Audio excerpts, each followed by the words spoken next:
Hello friends, welcome back to Anveshana channel. आज हम लोग पढ़ेंगे ग्रीन हाउस गैसेस। ठीक है, ये जो हमारा टॉपिक है ये यूजीसी नेट के फर्स्ट पेपर में पीपल डेवलपमेंट एंड इन्वायरमेंट जो टॉपिक है उसी के अंदर एयर पॉल्यूशन के अंदर ही हम लोग ग्रीन हाउस गैसेस पढ़ेंगे। ठीक है, ग्रीन हाउस इफेक्ट पढ़ेंगे। ठीक है, तो ये जो टॉपिक है ये हमारे यूजीसी नेट के फर्स्ट पेपर में है। तो आज हम लोग ग्रीन हाउस गैसेस पढ़ेंगे। ठीक है, चलिए पढ़ना स्टार्ट करते। देखिए, ग्रीन हाउस गैसेस। ठीक है, ग्रीन मतलब क्या हो गया? हरा। ठीक है, हाउस मतलब घर। ठीक है, तो आप ऐसा कल्पना कर सकते हैं कि हरा भरा घर। ठीक है, तो देखिए क्या होता है ग्रीन हाउस। समझिए कि ग्रीन हाउस क्या होता है। ठीक है, तो देखिए ग्रीन हाउस इफेक्ट की वजह से पेड़ पौधे जानवर मनुष्य पृथ्वी पर रह पाते हैं। ठीक है, तो सबसे पहले समझिए कि ग्रीन हाउस होता क्या है कि ये देखिए ये हमारा अर्थ है। ठीक है, और इसके चारों ओर कुछ गैसेस होती हैं। ठीक है, और इसमें जो गैसेस होती है, ठीक है, वो ग्रीन हाउस गैस होती है। ठीक है, और इसमें जो सन का, ठीक है, सन का जो रे पड़ता है, सन का, ठीक है, रोशनी यहाँ पे पड़ता है, तो क्या होता है कि ये जो गैसेस है सन के रोशनी को ट्रैप कर लेता है। ठीक है, जैसे हम लोग खाना गर्म रखने के लिए, ठीक है, हॉट पॉट का यूज़ करते हैं। ठीक है, तो उसमें रोटी, ठीक है, या चावल उसमें काफ़ी देर तक गर्म रहता है। उसी तरह ये हमारा, ठीक है, पृथ्वी है, ये अर्थ है। तो अर्थ के चारों ओर जो गैसेस होती है, ठीक है, ग्रीन हाउस गैसेस, तो ये क्या करती है? सूर्य के रोशनी को, सूर्य के प्रकाश को ट्रैप करके, ठीक है, हीट को कैद करके रखती है। और जब रात हो जाती है तो पृथ्वी गर्म बना रहता है। ठीक है, और साथ ही इस पृथ्वी के टेम्परेचर को मतलब सूटेबल बना के रखती है, जिसकी वजह से यहाँ पे पेड़ पौधे जीव जंतु रहते हैं। अगर ये ग्रीन हाउसेस नहीं होगा तो क्या होगा? पृथ्वी सुबह में बहुत ज़्यादा गर्म होगा और रात में बर्फ के जैसा, ठीक है, यहाँ पे टेम्परेचर हो जाएगा। ठीक है, तो ग्रीन हाउस टेम्परेचर को भी मेंटेन करके रखता है। ठीक है, तो देखिए ग्रीन हाउस इफेक्ट की वजह से पेड़ पौधे जानवर मनुष्य पृथ्वी पर रह पाते हैं। ठीक है, अगर ग्रीन हाउस गैस नहीं होगा तो हम लोग, ठीक है, क्या हो जाएंगे? कुल्फी बन जाएंगे। ठीक है, हम लोग पूरा बर्फ से फ्रीज हो जाएंगे। तो देखिए यहाँ पे ये ग्रीन हाउस गैसेस नहीं रहेगी तो लाइफ भी नहीं रहेगा। ठीक है, पृथ्वी पे लाइफ नहीं रहेगा। ग्रीन हाउस ठीक है, ग्रीन हाउस लाइफ के लिए बहुत जरूरी है। ठीक है, अब देखिए ग्रीन हाउस, ठीक है, ग्रीन हाउस क्या है? ठीक है, उसकी परिभाषा देखते हैं। ग्रीन हाउस प्रभाव वह तरीका है जिसमें इंफ्रारेड विकिरण, ठीक है, इंफ्रारेड विकिरण क्या हो गया? जो सूर्य की रोशनी है, ठीक है, उसी को इंफ्रारेड विकिरण कहते हैं। ठीक है, तो देखिए ग्रीन हाउस गैसों द्वारा गर्मी को पृथ्वी की सतह पे ट्रैप किया जाता है। ठीक है, तो ग्रीन हाउस गैसों द्वारा, ठीक है, जो गर्मी पड़ रही है, सूर्य की रोशनी से जो गर्मी पड़ रही है, उस गर्मी को पृथ्वी की सतह पर ट्रैप किया जाता है।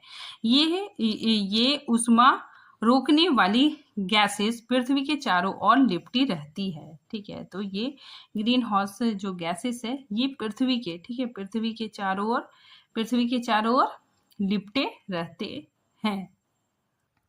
अगर आपको अगर इसको इंग्लिश में देखना चाहें तो देखिए the green house effect is a natural process. ठीक है, तो ये ग्रीन हाउस जो प्रोसेस है ये नेचुरल है। ठीक है, अपने आप ही नेचर के द्वारा बना हुआ है, तो नेचुरल प्रोसेस है। ठीक है, साथ ही वार्म द अर्थ सरफेस को, पृथ्वी के सरफेस को गर्म बनाए रखता है। ठीक है, साथ ही हीट, ठीक है, हीट को क्या करता है, ट्रैप करता है। Greenhouse effect is the way in which heat को इंफ्रारेड रेडिएशन भी कहा जाता है। ठीक है, तो heat is trapped close to the earth surface by greenhouse gases. ठीक है, तो ग्रीन हाउस गैसेस के द्वारा हीट को, जो सन का जो हीट है उसको ट्रैप कर लिया जाता है। अब देखिए, ग्रीन हाउस एक नेचुरल प्रोसेस है। ठीक है, जिसके माध्यम से पृथ्वी की सतह पर हीट को ट्रैप कर लिया जाता है। ठीक है, साथ ही इसका जो टेम्परेचर है उसको भी मैनेज किया जाता है। ठीक है, जो सूटेबल टेम्परेचर है उसको मैनेज किया जाता है। ठीक है, देखिए, सूर्य की किरणें अर्थ पर पड़ती है, इस हीट को ही बोलते हैं इंफ्रारेड रेडिएशन। ठीक है, इंपॉर्टेंट है, याद रखिएगा। ठीक है, अब देखिए, सन की हीट, ठीक है, ट्रैप हो जाती है, जिससे क्या होता है, सूटेबल टेम्परेचर बन जाता है। पृथ्वी का जो टेम्परेचर है वो रहने लायक अच्छा टेम्परेचर, ठीक है, जिसमें मनुष्य, पेड़ पौधे रह सकते हैं।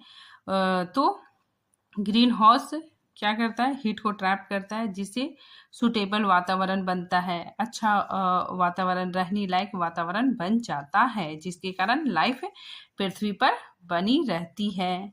और ये हीट किसके द्वारा ट्रैप किया जाता है, तो ग्रीन हाउस गैसों के द्वारा ट्रैप किया जाता है। ठीक है, अब देखिए, ग्रीन हाउस गैसेस, कौन कौन ग्रीन हाउस गैसेस है।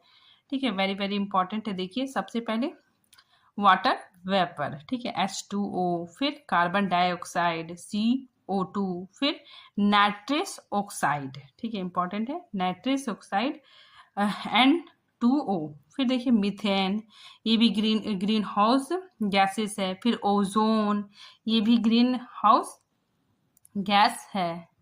नेक्स्ट देखिए, फ्लोरीनेट गैसेस, ठीक है, CFC एंड HFC। ठीक है, तो ये सारी क्या है, ग्रीन हाउस गैसेस। ठीक है, पूछा जाता है, ठीक है, एग्जाम में पूछा जाएगा, 4-5 ऑप्शन रहेगा और साथ ही मीथेन भी, मीथेन लिखा हुआ रहेगा और पूछेगा इनमें से कौन ग्रीन हाउस गैसेस है। ठीक है, तो आप मीथेन पे टिक कीजिएगा क्योंकि ये ग्रीन हाउस गैसेस है।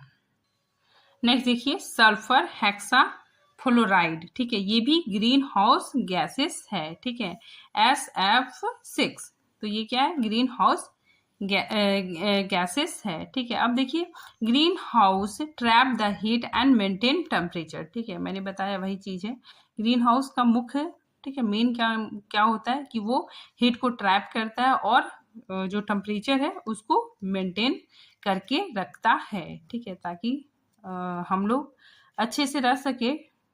ठीक है, फिर आगे देखिए, अब कुछ नेचुरल गैस है, ठीक है, और कुछ ह्यूमन मेड गैस है। ठीक है, तो देखिए, many natural gases occur naturally in the atmosphere such as water vapor, carbon dioxide, methane and nitrous oxide। ठीक है, तो इम्पॉर्टेंट है कि नेचुरल गैसेस, ठीक है, कौन कौन है, तो वाटर वेपर है, कार्बन डाइऑक्साइड है, मीथेन है और नाइट्रस ऑक्साइड है। ठीक है, तो ये नेचुरल गैसेस है। ठीक है, अब देखिए, कुछ ह्यूमन मेड गैसेस है। ठीक है, तो देखिए, ये ह्यूमन मेड गैसेस है। ठीक है, जो कारखाने से और व्हीकल से जो गैसेस निकलती है, ठीक है, और वो वातावरण में जाके एक दूसरे के साथ अभिक्रिया करके, ठीक है, जो गैसेस बनती है, ठीक है, उसी को ह्यूमन मेड गैसेस कहते हैं। ठीक है, तो देखिए,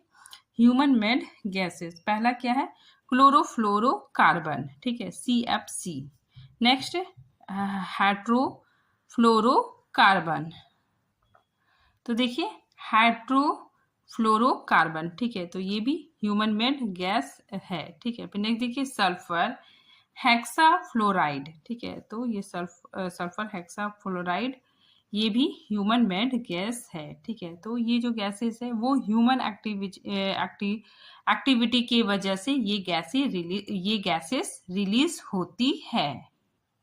अब देखिए, ये जो चार्ट है वेरी वेरी इंपॉर्टेंट है। ठीक है, यहीं से प्रश्न आते हैं, तो इसको आप लोग अच्छे से ध्यान से देखिएगा। ठीक है, तो देखिए, global warming potential atmosphere lifetime for major greenhouse gases. ठीक है, तो देखिए यहाँ पे ग्रीन हाउस गैसेस है। सबसे पहले यहाँ पे ग्रीन हाउस गैसेस है, उसका केमिकल फॉर्मूला है। ठीक है, chemical formula very very important है। ठीक है, याद रखिएगा किसका क्या केमिकल फॉर्मूला है। ठीक है, फिर global warming potential 1 year time.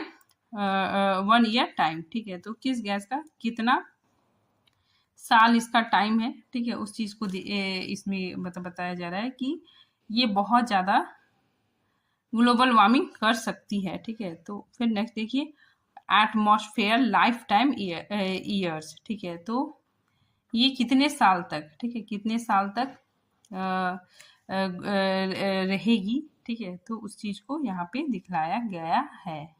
तो यहाँ पे कितने टाइम, ठीक है, कितना टाइम तक ये गैसेस एटमॉस्फेयर में रहेंगी। ठीक है, तो उस चीज को यहाँ पे दिखलाया गया है। ठीक है, तो देखिए सबसे पहले कार्बन डाइऑक्साइड। ठीक है, ये ग्रीन हाउस गैस है और इसका केमिकल फॉर्मूला CO2 है और ये एक है। ठीक है, कितना ग्लोबल वार्मिंग इसका ये है तो एक। ठीक है, सबसे कम है। फिर ये कितने ईयर तक रहेगी तो 100 साल तक रहेगा। नेक्स्ट देखिए मीथेन। ठीक है, इसका केमिकल फॉर्मूला CH4 है। ठीक है, और ये कितना 25। ठीक है, इसका दिया हुआ 25। ठीक है, तो ये 25 ग्लोबल वार्मिंग इसका पोटेंशियल है। ठीक है, फिर इसका टाइम 12 वर्ष है। ठीक है, नेक्स्ट देखिए नाइट्रस ऑक्साइड। ठीक है, इसका केमिकल फॉर्मूला N2O है। ठीक है, साथ ही ये कितना मतलब कितना हीट को एब्जॉर्ब कर सकता है तो देखिए 265। ठीक है, इसका नंबरिंग दिया हुआ है कितना साल तक 121 साल तक। ठीक है, 121। नेक्स्ट देखिए क्लोरोफ्लोरोकार्बन। ठीक है, इसका तो बहुत ज़्यादा है। इसका केमिकल फॉर्मूला CC12F2। ठीक है, इंपॉर्टेंट है, याद रखिएगा। इसका तो बहुत ज़्यादा है। इसका कितना पोटेंशियल है ग्लोबल वार्मिंग हीट को ऑब्जॉर्व करने का तो 1200। ठीक है, और इसका समय 100 साल तक ये मतलब हीट को ऑब्जॉर्व कर सकता है। ठीक है, नेक्स्ट देखिए हेट्रोफ्लोरोकार्बन। ठीक है, इसका केमिकल फॉर्मूला CHF3 है। ठीक है, और इसका देखिए 12,400 है। ठीक है, इसका भी ज़्यादा है। ठीक है, इसका भी हीट को एब्जॉर्ब करने का, ठीक है, पोटेंशियल ग्लोबल वार्मिंग पोटेंशियल बहुत ज़्यादा है। ठीक है, और इसका समय 222 है। नेक्स्ट देखिए सल्फर हेक्साफ्लोराइड। ठीक है, इसका केमिकल फॉर्मूला SF6। ठीक है, और इसका देखिए ग्लोबल वार्मिंग पोटेंशियल कितना है 23,500। ठीक है, और इसका समय 3,200 है। ठीक है, बहुत ज़्यादा है, सबसे ज़्यादा इसी का है। फिर देखिए नाइट्रोजन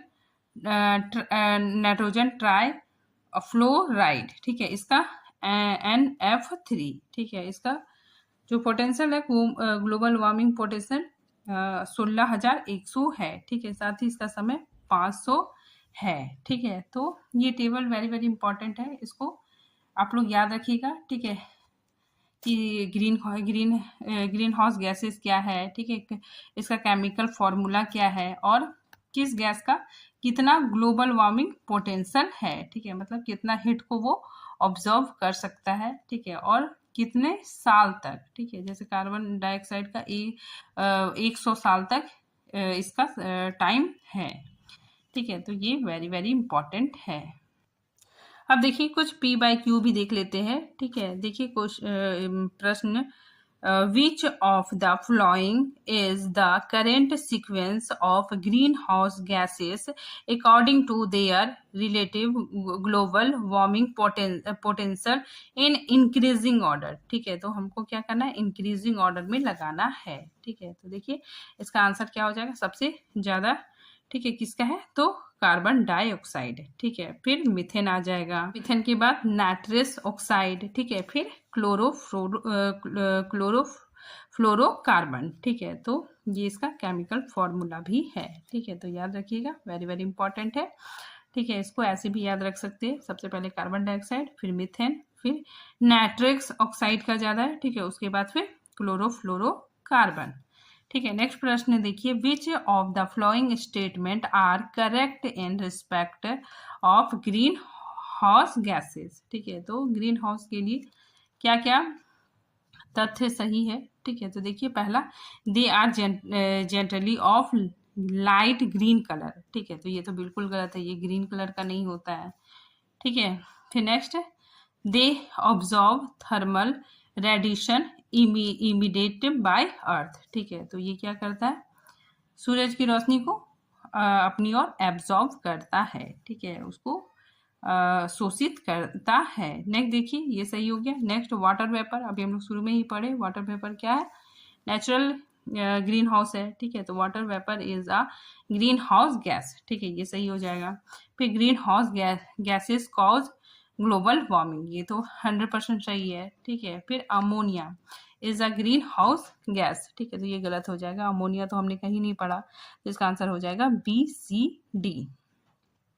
नेक्स्ट प्रश्न देखिए, arrange the global warming potential of a molecule of the following greenhouse gases relative to CO2 in decreasing order. ठीक है, तो इसमें क्या पूछा जा रहा है, डिस्क्रीजिंग ऑर्डर। ठीक है, तो देखिए इसमें सबसे पहले क्या हो जाएगा, सल्फर हेक्साफ्लोराइड हो जाएगा। ठीक है, फिर नंबर 2 में CFC हो जाएगा 12। ठीक है, फिर CFC तीसरे नंबर में आ जाएगा। ठीक है, चौथे नंबर में उसके बाद फिर मीथेन आ जाएगा। ठीक है, तो इस तरह इसका आंसर होगा। ठीक है, ECDBA।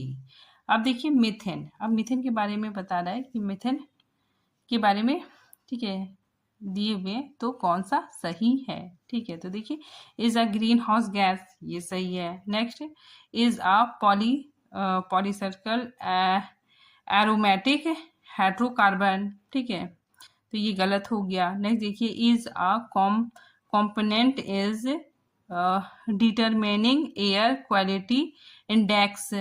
ठीक है, ये भी गलत हो गया। Help in formation of ozone. ठीक है, ये सही है। इज अ VOC, ठीक है, वोलेटाइल ऑर्गेनिक कंपाउंड। ठीक है, तो ये सही हो गया, तो इसका आंसर ABE होगा। ठीक है, अब देखिए मीथेन गैस, मीथेन गैस का सोर्स क्या है। ठीक है, मीथेन गैस क्या होता है, जो गंदी बदबू वाली गैस होती है वही मीथेन गैस होता है। और देखिए मीथेन गैस का सोर्स क्या है, तो लाइन फील्ड। ठीक है, ऐसा लाइन जहाँ कूड़ा कचरा होता है। ठीक है, वहाँ पे मीथेन गैस होती है। ठीक है, फिर वेट लाइन में भी मीथेन गैस देखने को मिलता है। ठीक है, तो आज ये टॉपिक यहीं पे समाप्त होता है। मिलते हैं किसी नए वीडियो के साथ, तब तक के लिए धन्यवाद।